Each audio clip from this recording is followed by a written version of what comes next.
Assalamu alaikum, and this is Naaila, contributing counselor for AboutIslam.net. All right, it's a wonderful Wednesday morning here in Atlanta, Georgia. And so, of course, as always, I want to know who's here. I want to know where you're from, and I want to know what relationship, mental health, what questions that you have for me today. And inshallah, I'll have an answer. And if I don't, because hey, I may not. I don't know everything. I just know a thing or two about some of the things that I do. If I do, I'll definitely share it and try to give you as much feedback as I possibly can. Keep that. Let me know you're here. Give me some smileys. Give me that. Say your names. Give me some gifs and some emojis. I want to know who's here and who's with us. And I am going to go ahead and pull up my questions for today. There's a great team of folks at AboutIslam.net. And I am going to tell you, they keep me focused. They keep me accountable. And one of the greatest things is they keep me connected to you. And that's the best thing, right? To be able to connect with the people. Okay, because we connect a lot. So I have a lot of questions and things here for today. Hey, so let me know where you are. Let me know where you are, what city you come from. Okay. What continent you're on. I like to know where folks are around the globe. Okay, India. India is with us today. I love it. That's a long way away from where I am here in Atlanta, Georgia. So I'm going to go ahead and get started. I've got some questions that have been submitted to About Islam. And then I actually even have one that someone gave to me. And so I'll even talk about that. Okay. So this person says, recently I'm losing faith in my religion and God, and I feel like I cry more and more every day, and I ask for help and no one answers. I try to be the best person, the best Muslim I could be, and I feel so depressed. Why isn't Allah subhanahu wa ta'ala answering me? It's not like I ask for extremely extravagant things or materialistic things. Just so tired of life now. I honestly thought about going and doing stupid things like clubbing and drinking, but I haven't, as I've never done such things in my life, and I'm in such pain. You know, a first thing here is I want to acknowledge this intense pain, because while you're seriously thinking about doing some things that are definitely not going to be good for you, some things that are even haram, and I'm glad to hear that you haven't done them before, so there's really no need to start now. But really what you really want is for your pain to end. And doing those things isn't going to end your pain. So I want to make that clear. Secondly, you know, there are so many reasons for Allah to answer our du'as, and then there are other reasons that sometimes He doesn't, and then sometimes He does. It's just not when we want it to be. You know, Allah, He's not on our same timeline, so I won't even attempt to answer the reasons why you feel like your prayers and your du'as have not been answered. We trust in Allah's infinite wisdom, and we do know that He knows best. So, you know, why isn't He answering you? That part I will not respond to because I really can't. But what I can tell you is that I know He hears you. And, you know, you said, I don't ask for extremely extravagant things or even materialistic things. I want you to be mindful that Allah wants us to have the good of this life and the good of the next life. And so I'm not suggesting that you ask for materialistic things, because the best material that we can have is spirituality. So definitely that be your main criteria. But you do want the good of this life and the next. And so, but lastly, I'm also going to address, and this is connected to the first part where I talked about your pain. You said, I feel depressed. And depression, it can be all consuming.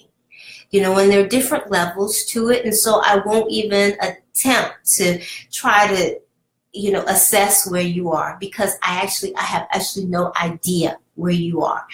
But I would suggest a couple of things to you. One, you can definitely go and get some professional counseling. Two, please, if you don't do that, because I do know that there are those who are hesitant and resistant to that, please speak to an elder or a friend. Let someone else know where you are in your head and in your heart, because I really do believe that very often help is so much closer than what it is that we think. Lastly, I'm going to tell you something that I believe and I know works, and I believe that other people here who are here in the Facebook Live could probably describe their own experiences with this. Those night prayers. Getting up at night and saying those night prayers can give you so much relief. And so if you've had any experience with that, let us know in the comments. Even if you just say yes, you don't have to say what your issue is, because we want to respect everyone's right to, be private and confidential in their own affairs. But this does sound painful. But, right now you really still have so many good things going on. You've thought about some things, but you haven't done them yet. And so I really want you to tap into where that goodness is, where that part of you is, because that part of you will also be the place where you can begin healing. All right, so I'm going to go to the next one. I want to see who is here with us. I agree, Taslim, to pray for the Syrian people. All right. And pray for all of those in Syria. It's devastating what is happening to our Muslim brothers and sisters there. Okay, someone is here from Dubai. And I also see that my husband is here. There is only one person who will be able to put "I love you" in the comments, and it would be okay. So my husband is joining us today. I love you also. So next question is, my husband is a narcissist, and I'm sure about it. He is infertile in 3 years of my marriage. I don't have any hope in him, so I want to have a khula Islamically. But my problem is how to expose his narcissist behavior in Sharia court. Please help. There are definitely grounds for divorce. And I'm not going to make the Islamic suggestion or decision about whether or not you have right to a khula. That would be for the court to make that decision.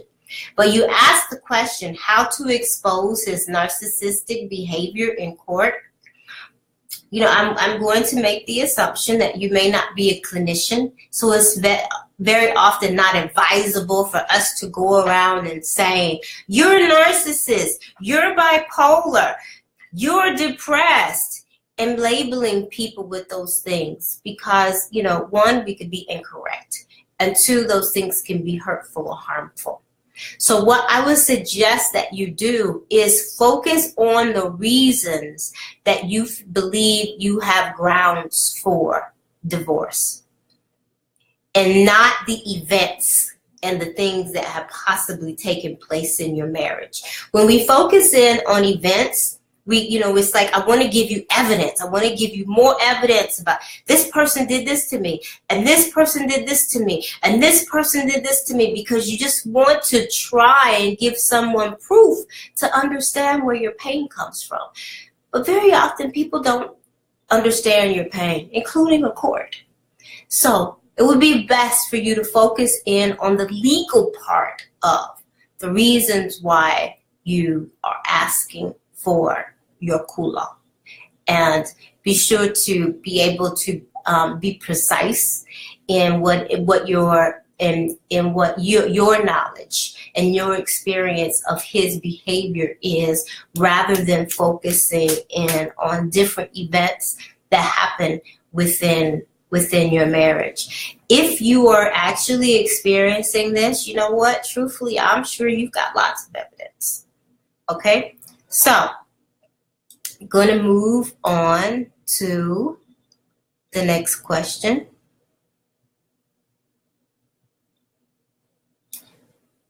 All right. So, hi, Jackie. Hi, Aisha. Assalamu alaikum. All right. So, how to deal with a judgmental brother. My brother is a very caring person, but at the same time, he's harsh and judgmental sometimes. And I have a twin sister. And ever since childhood, he used to hit us and abuse us. He used to never share his belongings with us. But with outsiders, he's very friendly and sweet. And later on, he stopped hitting us and he started talking to us in a friendly way. But the problem is he makes fun of me and my sister every time. He has committed many mistakes during his school and in college. And my sister and I, we've gone on to be very successful people with our jobs and our careers. My brother used to always point out our mistakes. And when it was time for me to get married, I was depressed and I struggled a lot. But I got married to a very nice person and I'm happy now. But my brother still reminds me of my past mistakes. And he makes fun of me in front of my husband. And now I don't know why I am unable to tolerate him. He's still very judgmental towards me. He forgives outsiders very quickly. And he never understands your reason for doing something. He simply uses harsh words. And again, he makes judgments. How do I tell him to stop doing this?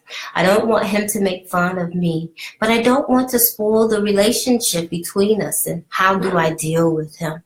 This is a tough one, because, as Muslims, we're told not to break the family tie. And sometimes our family ties can be very toxic. We can have toxic family relationships. And so this is what I'm going to suggest that you do. We live in a time where there are different ways to keep the family tie. And so one of the things that you can consider is how much of a connection can you keep where you feel safe and where you still feel connected and where you still feel you fulfill your Islamic rights, but you are mentally, emotionally, and spiritually sound. Sometimes we do have to set limits and we do have to set boundaries. And it's not for me to tell you what your boundaries and what your limits should be. This is surely going to be for you to decide what it is that you are willing to do. And you ask, how do I tell him to stop doing this? You know what? You could simply say, brother, please stop. And he probably won't, because we cannot make adults do anything. People get to do what it is that they want to do. Sometimes it is very difficult to teach someone to treat you well, because regardless of what you say or do, they will not do it. So, and this goes back to where you may really need to consider setting boundaries. Now, I will also warn you, it will probably feel uncomfortable, because based on what you said right here, it sounds like this is not something that you've done before. So I'm not necessarily expecting for you to, feel very at ease with this initially. I'm also not expecting your brother to like it. But this is not about what anyone likes. This is really about you being healthy. Because you actually do deserve to live your life and to have good, healthy family ties. And being in a toxic situation, that's not fair to you. Allah doesn't want any of us to be oppressed, including from our family members. And so this is what I would suggest that you do. Set some limits. Make the decision about what your limits are. Make the decision about how it is that you're willing to keep the family tie. You know, I know some people who they decided that keeping the family tie is showing up for Eids only. Some, the keeping the family tie is I'll do Eid and I'll call every week. And that's all that they're willing to do, because doing anything else is hurtful to them. And I'm just giving you suggestions of options for you, but this is going to be a decision for you to make. Over time, you'll probably feel a lot better. If nothing else, you will have advocated for yourself. All right. So I am trying to keep up with all of the movement in the room and keep up with my questions. Hi, Nadia. Nadia gave me a wave. I want to wave back. Okay. All right, this question says, I have a bad habit of overthinking. Whenever I'm alone, it makes me go deep thinking too much, and physically I feel very weak from my body. And I feel like it's because of overthinking. You know, overthinking is something many people do, and it can be physically taxing because it consumes so much of your brain energy, you know, because your mind is going, and it will drain you. I've heard, you know, instances where people just say, you know, I think about it so much, I'm just tired. I'm just mentally exhausted from the entire experience. Now, I don't know what it is that causes you to do this. I don't know if it's because you're somewhere because you're bored. I don't know if it's because you're worried about a situation, but because I don't know the specifics of that, but I can give you a couple of suggestions for things that you can do when the overthinking begins. Now, first thing that you can do is you can play the what if game. So while you're overthinking, while you're thinking about something and a thought comes, and another thought comes, and another thought comes, you know, it's just your thoughts are just whizzing by like busy traffic. I want you to say, well, what if this happens? And what if this happens? And what if this happens? Well, okay, if I did this, what if this happens? And then, okay, well, what if that happened? Okay, well, if I did this, then that could happen. And then that could happen. And the goal is for you to actually tire yourself, because you will very likely tire from asking these questions, because these questions, very often overthinking, it never gets us to a solution. So rather than your brain taking control over this mental traffic, you can guide your questions yourself. Okay, that's one option for you. Here's another suggestion. Whatever it is, take a maximum, and I'm stretching it here, a maximum of 15 minutes and think about it, and think about it, and think about it, and ask yourself questions and think about it. And when that time is up, stop. No more thoughts. Just stop. Give yourself time to just go and just think about it and just stop. Give yourself permission to do that. But when your time is up, redirect yourself to something else. Okay, and inshallah, with those two things, maybe you'll find some success in at least one of them. Okay, and the last one I would suggest to you is doing some meditation. You may be able to find a meditation app. You may be able to go on YouTube and find a meditation video that you could follow along with. But meditation is a very good tool for being able to relax your brain. Okay, so I'm going to go to the next question, and if you all have one, please let me know. I'm going to try and keep up. I'm talking with my folks at About Islam behind the scenes, so I won't miss a question because I will. This screen will just go really, really fast on me. So I'm going to make sure. Okay. All right. So I'm making sure I keep up with everybody. Okay.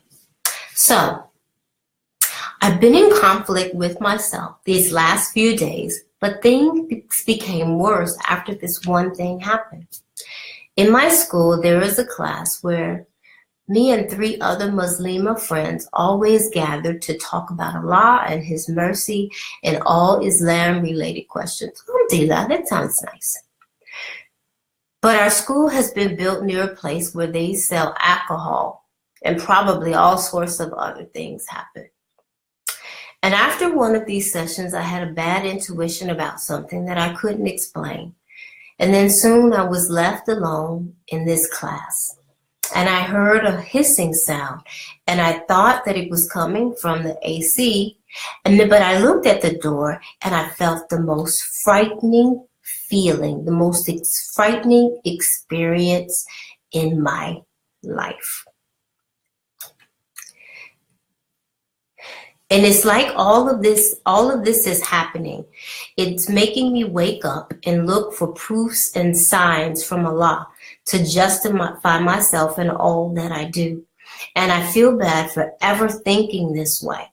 And I'm afraid. I want to believe that if I thicker and do things that people recommend, that these doubts and these fears, that they won't happen again. How can I be strong when I'm being frightened each time? How can I keep strength and have fear of Allah and none else? I'm lost at what to do. Oh, wow. This is definitely a very spiritually based question here, but I'm going to try to respond to you from my vantage point. You know, I definitely understand the feeling of anxiety that you would get, the nervousness and the fear and the fright that you would feel when something like this happened that you're not used to, that you've never heard before and you cannot explain. That's totally, totally natural. And what I would suggest to you is that, you know, it sounds like you've been given some great recommendations, and that's to thicker. You know, I always recommend the prayers at night. But those are the 2 things that I'm going to recommend to you. I'm also going to suggest perhaps maybe getting some medical, not medical help, some professional counseling in regard to your nervousness and in your anxiety that you're feeling, because it sounds like it's extended out. You know, the event has happened, but the feeling that you're getting from it, that fright that you're getting from it, is stayed with you. And so perhaps you may be able to get some assistance from a professional counselor or a therapist to get you some ease and some relief about where this is coming from. You know, you could have just been triggered from an experience that happened to you before and you haven't tapped into that yet. I don't know, but that is for someone who's working with you to find out for you. Okay? So, as a matter of fact, those are all of the questions that were sent to me today, and I actually have one more. And the person asked, how is it that I can better communicate with my husband? He is asking me to speak more direct with him, and he says that my questions and the way I present my communication is emotional. All right, so I'm going to try to answer this. I don't know a whole lot about how the way the 2 of you communicate. So I don't know what it is that he's presenting to you. And I don't even know how the 2 of you miscommunicate. I only know what you were saying that he's asking of you. And so I'm going to focus in on that. I'm going to answer your question, and inshallah you'll find some benefit. And this goes for anyone, and I don't want it to sound gender specific. When you're speaking to your spouse or even a family member, if you want to be direct and concise, one of the ways that we tend to speak is especially when we have a problem, we'll tell the person, I'm mad because of this. I'm upset because of this. And when you do that, I feel like this, and it frustrates me. We focus in on what it is that we're feeling. Totally understandable, because you really do. You want to convey your experience to the other person. So, but I'm going to recommend that what you do is you let the person know what it is that you want them to do. Tell them what it is that you want them to do so that you will have a different experience. And this will help you to be more direct versus explaining, I feel this way, I feel this way, I feel this way. Because people take in information in different ways. And, if you're talking with a person that needs a more direct approach, inshallah, this may be able to work for you. So I got another question that just came in just in time before we close up for today. All right, over the years, I've been facing challenges of the impossibility of marriage, the delay of marriage, the humiliation, hatred, insult, and rejection, disappointment of marriage for both the man's hands and his people. I don't know what to do, and I've been praying against this. This is an evil challenge, and over the years, there seems to be no answer. I'm totally confused. What should brothers and sisters do in order to overcome this? I'm tired. Thank you. I do a lot of premarital counseling, and I work with a lot of single people. And I've heard this so often. You do get tired. You get tired of, sometimes you even get tired of meeting another person. I want to get married, but here's another person, because you don't want to get your hopes up. And you feel like, here's just one more person I have to talk with. It's just one more person I have to meet. It's another person I have to go through and answer these, the questions that you ask before marriage, and then nothing happens.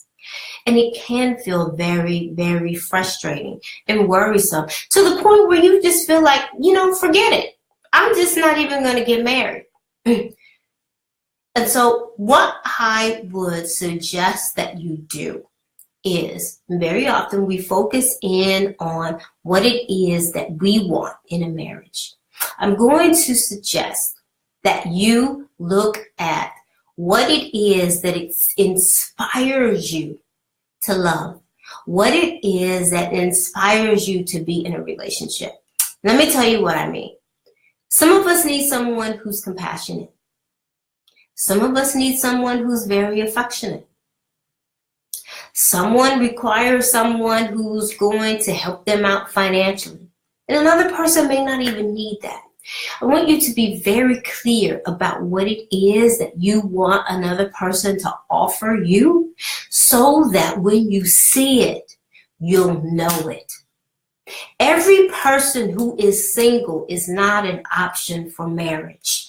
And when you keep pulling in people, oh, this person is single, oh, this person is single, oh, this person is single, it does not mean that this person, one, is the person for you, and two, this person is ready for marriage. And when we spend and invest a lot of our time with people who really are not there, we feel exactly like you're talking. And you can reduce a lot of this after you make the decision about what it is that you want from someone else. That way, if I know that you as soon as you approach me, you tell me a couple of things about you, I'm going to know this person is not for me. And that way you don't invest so much. The other thing is, I cannot tell if this person is male or female. So I'm going to answer this a couple of ways. The other recommendation is use your wakil or your wali. If this is a Muslim sister, please use your wakil or your wali. That relationship will protect and safeguard you from so many of these emotional investments that lead nowhere that you're speaking of. Now, if this happens to be a Muslim brother, use your elders, use your family members in this marriage process to help you make a decision so you too won't get invested. Your family members, they actually do know you. They know you well. You know, about a couple of weeks ago, my husband and I, we were having dinner with someone, and the couple, they're now married, and the gentleman said, you know what, when I was looking for marriage and I was seeing different people, my mother would tell me every time, oh, you need to leave her alone. You need to leave her alone. And I asked him, well, was she correct? And he said, every time. Very often our family members really can give us some suggestions to protect us from this, because I'm sure this is a very frustrating place, and I don't want you to stay there, because when an actual person comes that really could give you what it is that you're looking for, you may dismiss them because of how you're feeling, and I don't believe that that's how you want this to be. Okay, so I see I am okay. All right. I see that someone is taking care of. Okay. I'm going to read this because I do want to respond. It says, in Islam, it is the advice of Muslims not to get into husband and wife affairs once you consult an imam. If you give advice to break up marriages, that is an offense. For Allah subhanahu wa ta'ala hates divorce. We should leave alone that which does not concern us. And so I'm going to take it that is directed to me. So this is my response to this, is that, in the Quran, it says that when a husband and wife has an issue, to get one person for her and one person for him. And this is the reason why my husband and I, when we do counseling with couples, we do it jointly so that we can adhere to the Sunnah. Secondly, do know that I have been in the mental health and counseling field since 1996. I have many years in my career. So I definitely am established and am able to give advice that an imam will not be able to give you. For example, an imam would definitely be able to give you the spiritual advice that I very well may not be capable of. However, every couple will come with family issues. Sometimes they come with addiction issues. Sometimes they come with mental health issues. And these are the things that an imam is not trained to respond to. And so this is the reason why we have forums like this, to be able to help people with the things that an imam or any other spiritual advisor isn't equipped to do. Allah gives us so many options. If I have an eye issue, I don't go to the toe doctor. I go to the eye doctor. We have many options in how it is that we look for our own healing. And an imam is not the only one. So I wanted to be sure that I address that. I pray for all of you. I pray for your good. Looking forward to seeing you in 2 more weeks. Be mindful that this is twice a month. It's always on a Wednesday. I don't know what time it's going to be in your time zone. I just know what time it is in my time zone. Please share this. Tell your friends, send in your questions, because we really do have the ability to heal ourselves. We have a beautiful guide in Islam, and then if we add that and some self-improvement, we really can get this right, inshallah. Assalamu alaikum.